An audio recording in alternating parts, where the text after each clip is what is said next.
Hey, Gretchen. So tomorrow we have that big strategy meeting, and I just wanted to level set with regards to the materials that we have both been preparing in advance. So we get the whole set of materials off to the rest of the team. They can do the pre read, and then we'll be all locked and loaded. So, did you have a chance to look at the overall strategy assessment that I sent over to you yesterday? Yes, I put it into Claude to summarize the memo and I sent it back over to you. It's probably already in your inbox. You may have already actioned on it. Cool. Um, Hold on. You know what? I'm going to check. Is this the one? Let's see here. Oh, cool. You did like a little heat map with it, like a risk assessment with it. Very cool. That's something that my chat GPT was going to flag because I know you're a Claudette, so you like to do a lot of things on Claude, and I love Claude too. But with this particular custom GPT, I thought it would help us do flag a little bit of the risk analysis for that particular market. So it was flagging that we should pay particular attention to zones A and B. So I will send that over to you in a little bit, which makes me think also if we should do some fact checking on some of that risk Oh, analysis. Did you let's look use into that? Perplexity for fact checking. I know it's really good at that, so we can use that tool. Cool. And then I saw that Grok did a kind of pull on, that skill that we set up to kind of pull the weekly assessment of the landscape because it's so current. And I think it pulled from X, something that was a red flag. So let's make sure that we go back and have Perplexity fact check what Grok came up with, feed it back into ChatGPT's red flag, and then pull that back into Claude Cowork's overall assessment. How does that Well, sound? we want it to sound more human, so let's make sure we send it through Claude there at the end. Oh, right. Did you put in the make me sound human prompt so that I we did make sure that not we that get rid stuff. of all of the AI language and the double M dashes? Okay, fantastic. Yes. So we should be good to go. Yeah. And how much time did that save us? Oh my God. So, the funny thing is, right? AI was supposed to save us hours each week. And I know that there's studies out there. In fact, I know we'll probably dig into some of those studies later, Gretchen.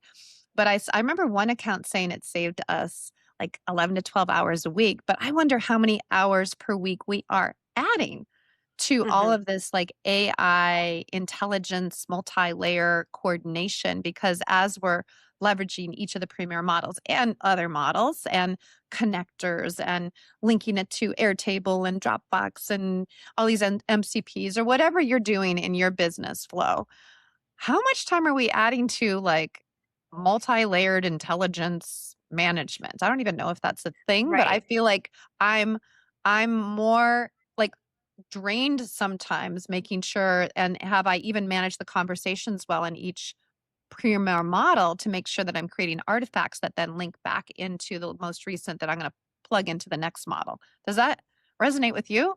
It resonates at the highest degree. And, I have two examples, like real world examples of where this simplicity is such a trap, right? It is this seduction that it will be easier and it actually makes it maybe sometimes harder.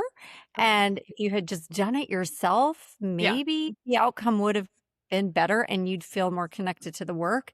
And I was making a list for my contractor of the things that needed to be done, and I was putting our the contract in and where we are and how we're delayed and all of this stuff. And my husband's like, how long have you been working on that list? I could list this off in 3 minutes. This isn't done. This isn't done. This isn't done.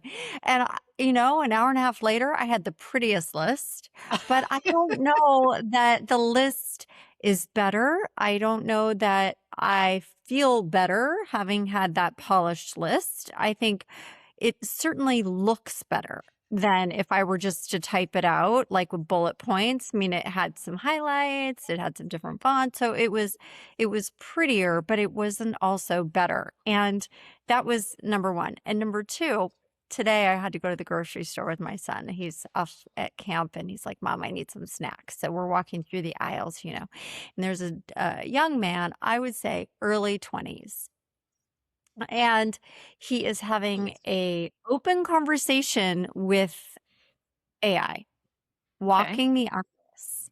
And he swore at it once. My son was like, "Oh, he used a bad word talking to his AI." And the AI comes back and says, "I understand you're trying to eat healthy and stay away from celebrity endorsed products." But, sometimes they're pretty good, and that's all I could pick up on, we didn't wanna follow him. But I thought, Uh, "Just read the label." Like, I mean, just, I know. "Sir, put down the phone, stop chatting with your agent or your bot of choice, and just read the label, and you'll know what is good for you, unless we need to teach you how to read a label, and then in that case, it's another thing." But I thought that was hilarious. My son and I are just like, "Hey, read the label." So I there is some play happening, and if we could be serious for a second, maybe a lot of also this model layering and product layering in the AI space is right now we're all trying things on. We're trying it on, we're seeing how it fits. Does this work or does this actually make things harder? How do I feel Yeah. somatically? How do I feel intellectually? Um, and that hopefully we are going through this transition stage versus something that we anchor into in our behavior, because I don't see the dueling agents helping us, at least not in a smooth way for quite a while. What are your thoughts? Well, I mean, and those spoofs that you see on YouTube Shorts or Instagram or TikTok, where it's literally like two people walking into like a convenience store. What do I ask for of what I need? And you have to like communicate with your AI, collaborate, and then hello, and then sound engaging.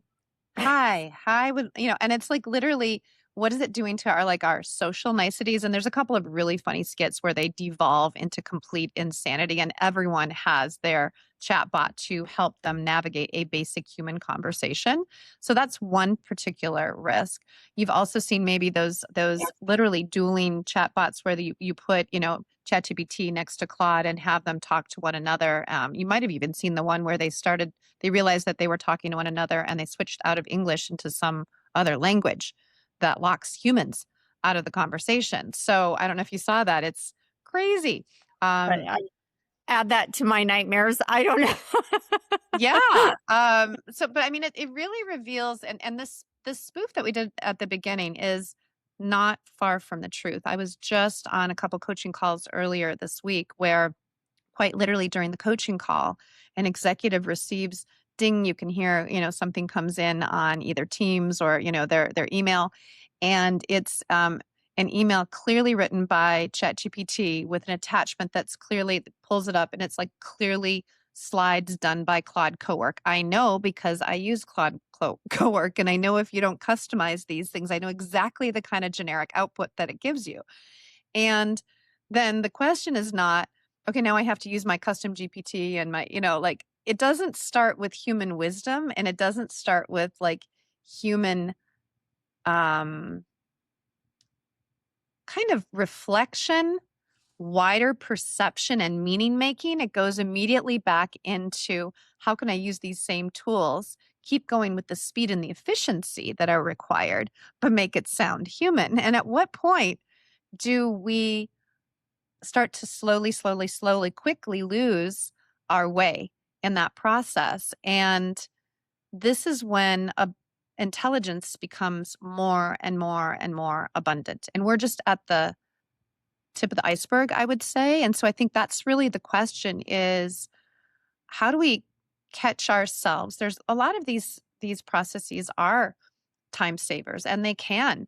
We did actually do that this morning. We did a whole kind of strategic analysis and that I actually created a live interactive heat map and it's something that we can toggle HTML. It's what I was able to create a web app the other day. Like this is stuff we're using in the business every day. But if we're over relying on that capability and then wondering, do we need the page and a half for the contract or couldn't we just have said, dude, we're late on the following three things. And by the way, you don't deliver on time. That means we're cutting down the payment. XYZ. What happens to that just basic human conversation, right? Well, it's this mix of like curiosity, human curiosity, of like this new thing that allows me to, which is probably like when people used to get in the car and drive. I'm sure people still do it, but they'd go on a Sunday drive and they drive it around. So some of this is Sunday driving, right? We're giving Mm, it a run, we're trying it mm, out, we're yep, seeing, where does this really serve me and where does it not? And where yeah, does it extract from me? yeah, And that's where the Center for Deeply Human Leadership and Deeply Human Leading sit. Where is this good to be used? Absolutely. And where should you, put yourself in the director's chair and still do the work yourself in a way that also retains your relationships. I think there is something really important about over indexing on emails or texts when clearly sometimes they're written by AI, which isn't yes, a bad like springboard.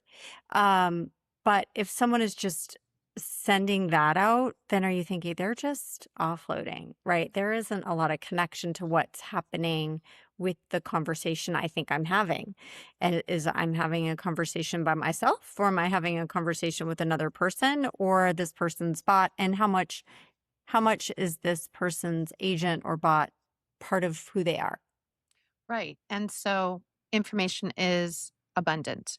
Analysis is abundant by all these different models, right? Recommendations are countless and probably too wide sometimes unless we actually manage how we're working with these models. The content is never ending. So it's this like constant overflow, this kind of widening, unless you scope what you're looking for and you scope what your place is in the dialogue and where you're looking for the feedback and where you're not, right? I think it's very easy to get pulled into the page and a half pretty I need you to do 2, 3 things, document. I went down to the nitty-gritty. I mean, by the way, I don't even think he opened up the email or read it. No, And that's probably not.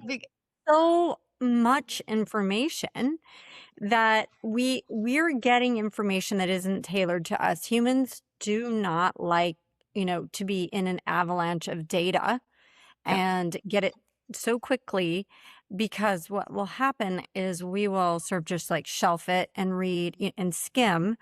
And then when you skim, you don't get the whole weight and gravity of what you're reading. So this just because you can doesn't mean you should. I think we need to have Mhm. that thinking and that Yeah. self governance of really, cognitive hygiene and cognitive boundaries where we Mhm. say, just because I can doesn't mean I will. Mhm. And I am going to put my heart and soul into this email or this text or this post and show up, because a lot of this is also representing who we are. And there for a second, I think it's fun for us to try, wow, this tool can do all this stuff for me. But unless the tool is really tied to what you stand for, is it you or is it the tool? Well, that's the thing, and I think, it brings us back to, who are we at core? What do we want people to think, feel, and do as a result of interacting with us? When you double click on a email and it just kind of has no substance beyond that like generic AI output, you're actually doing more damage to your leadership brand, because people know that you did not take the time to be fully present with what is really at issue and put more of your heart and soul. I think that's going to become even more powerful and meaningful going forward. And we have to recognize that as leaders, okay, or leaders of our families or leaders of the projects that we're managing in our homes, um, we are managing a whole kind of team of intelligence. There's the human intelligence, but there's also all these different intelligent inputs. We have to be really clear on what's important to us, what our boundaries are, what we want to communicate, where wisdom lies within us, and not you know remember the like I'll have my people call your people thing. Now it's like I'll have my Claude work with your chat gpt, and we could distance ourselves, not only cognitively offload to the machines but also distance people from connecting with us. So I think at core while we're kind of making fun of ourselves and others and all of us. We're all experimenting, but we could easily get into my ChatGPT asked your Claude and thought it was a good idea kind of conversation where we lose ourselves in the process. So the invitation is in your world this week, resist. Where is that happening? Where could it slowly, slowly, suddenly become the models interacting more than your human wisdom coming through? Mhm. Mhm. I love that, and I love the slowly, slowly, suddenly, and, it's that slippery slope, so, just have an architectural plan for what it's good for in your life and what you think, you know what, I want to retain this deeply human connection, or this is actually what it frees me up to do to be more connected with others because we know that the connection that we have with each other is the most valuable currency that we have on the planet. And still use the technology, but just be thoughtful Yes. about it. We're going to still use it. It's just a matter of how you do it and make space for yourself as well. So give it a So try. Take it out for a Sunday drive. Let us know how it goes in the comments, and we'll see you next time on Deeply Human Leading. Thanks for spending this time with us. If something landed, sit with it. That pause is actually where the real work happens. And if you're navigating this shift at your organization and you'd like to bring this conversation inside your walls, go ahead and find us at deeplyhumanleading.com. If today's episode landed with you, share it with somebody that you think could really use it. The ripple starts there. Until next time, stay curious and stay human.